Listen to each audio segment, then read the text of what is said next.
Where are you? What is the situation? Well, as you have already mentioned, for the fourth week now, unfortunately, we have been under constant shelling.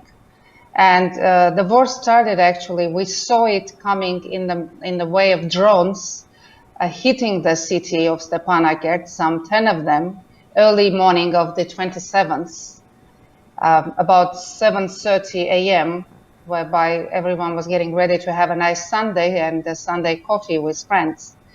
But unfortunately, we learned that simultaneously Azerbaijan has attacked along the entire border, the line of contact of Nagorno Karabakh, more vigilantly on the south and the north. And at the same time, it has targeted civilian infrastructure, civilian settlements, cities like Martuni, Martakert, including capital Stepanakert. And unfortunately, it has been holding on like this for the fourth week now. And as we can see, there is not enough attention, I would say, even though international mass media representatives were on the ground starting the second day probably. But not much action has been seen towards protecting the civilians that were involved in the conflict, meaning from outside, especially organizations like that are there to protect human rights, the very basic right to life, because that's what is happening here. The very right to life of every single Karabakhi citizen is endangered. And the world is silently watching it in inaction and not doing much. Of course, there are a lot of calls. There are a lot of equated calls calling on both sides to stop the violence.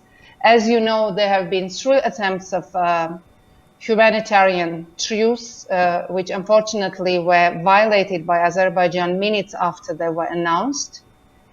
And so far, we have not been able to change the situation. Armine, what's the difference between a humanitarian ceasefire and a ceasefire?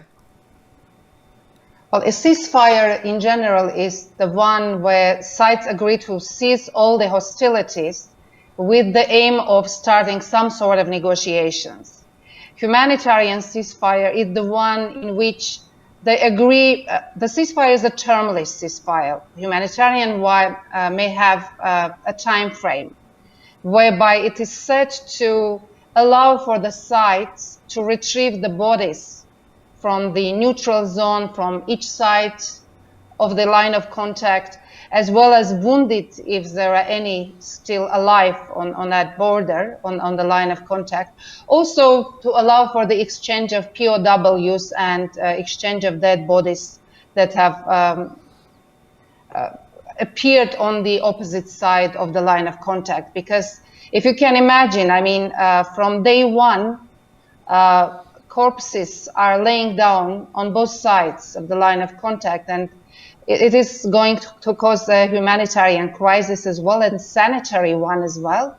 Because if you can imagine, after a while, those bodies will be unrecognizable and they will just add up to the list of the missing in action, which will already have a long list dating back to the first stage of the conflict back in 1990s. Armine, in response to someone's question the other day, I said it appears as if Azerbaijan's end game is not clear, because this sort of constant assault on the one hand, and then expectations that Karabakh and the Karabakh population will somehow agree to Azerbaijan's sovereignty on the other hand, seem completely incongruous. And therefore, to me at least, their end game is not clear. Do you see an end game?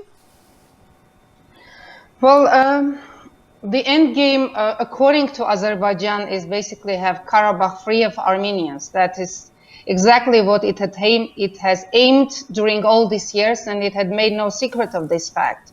For Azerbaijan, this is a matter of territory. It is fighting to gain the territory. It doesn't really bother about having us on it, and I don't think it considers us to be its citizens, because if you do so, you don't target your citizens, because that's what Azeri president sometimes goes vocal about.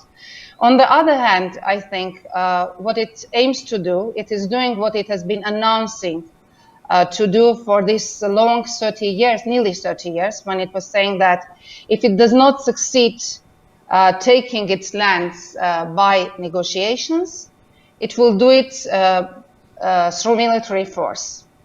And we have seen many attempts of this happening back in 2016. Also, the June incident this year had shown that Azerbaijan will attempt to reach that aim. Unfortunately, today, it's not only Azerbaijan, it's also Turkey who has been openly supporting both politically and militarily its neighbor Azerbaijan. And it also had made no secret that it will not stop the hostilities until Armenians are expelled of Karabakh. And Erdogan went further to say that actually it should continue the job that its ancestors started 100 years ago. So you can see the clear message there. It's the aim is genocide and the gaining of territory. You know, one of the challenges, obstacles before the international media, and I'm going to ask our international media colleagues in that segment, is that when these two issues are conflated, when genocide 1915 is evoked and today's conflict is attempts are made to explain it, that by conflating these two, it becomes unmanageable and ununderstandable for the international community. Am I right in saying that this conflation really didn't begin to happen until this month and this conflict and Turkey's involvement?